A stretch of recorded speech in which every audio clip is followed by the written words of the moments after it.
I've been obsessed with these Louise Carmen journals that everyone's been making these days.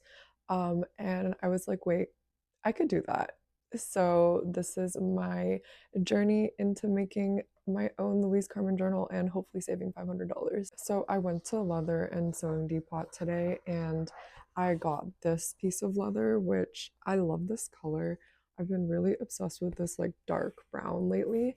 And I like how thick this piece of leather is, so I feel like it would feel kind of firm and like easy to sort of keep in place with the elastic. I got these two moleskin notebooks that I think I'm planning on putting in the journals. I like that moleskins are not so wide because some of the other A5 journals that I was looking at were quite like wide width-wise. So yeah, I feel like this is a cute size and it's going to fit well into the journal. I think generally one thing I'm hoping to do more of is like sketching, drawing, just making art inside the journals. I bought all of these art supplies from Above Ground. So I got a pencil crayon set, a little watercolor kit. I used to have one of these, but then I lost it. And then just like some regular pencils.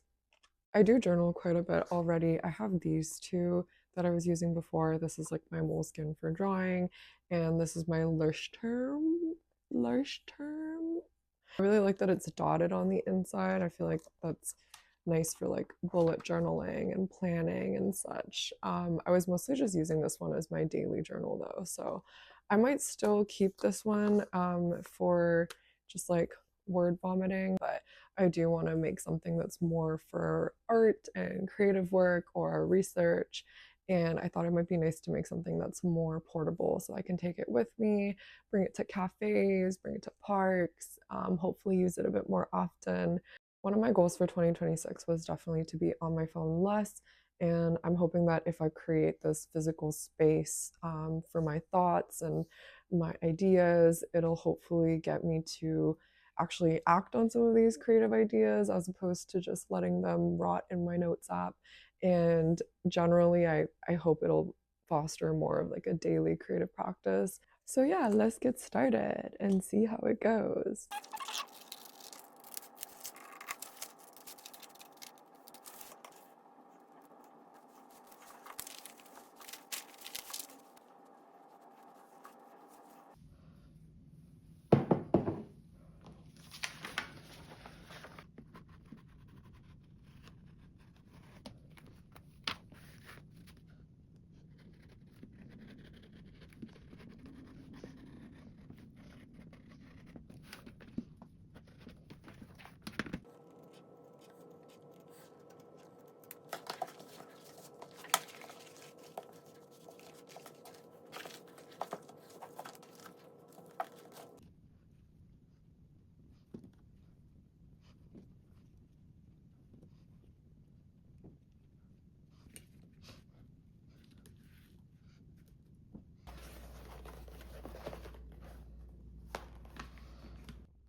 And after 2.5 hours, here she is. I'm honestly so happy with how she turned out. I think it's so cute. The only things I would change is I did use quite large grommets, so I could only put in two of these holders, but I would recommend that if you're planning on making a journal that fits more notebooks, you would use like smaller grommets. Mine were 3/16 of an inch. The other recommendation I would have is to get a hammer punch instead of one of these because this was surprisingly difficult to use. Like you need to have a lot of grip strength to like lock it closed. So I'm not sure if I would recommend getting one of these. I also do feel like the front is a little bit plain. I do want to add something cute like a pin or some studs. So I guess that'll be my next project. I'm also waiting on a like plastic insert to put in here because I've seen a lot of people do that. I do have like so many little like keepsakes that I would love to have in my journal. Although I did put one blank notebook in here that I want to use for scrapbooking. So I'm excited to be using her and I will be doing a video on my journal setup next. So stay tuned for that and I'll see you guys next time.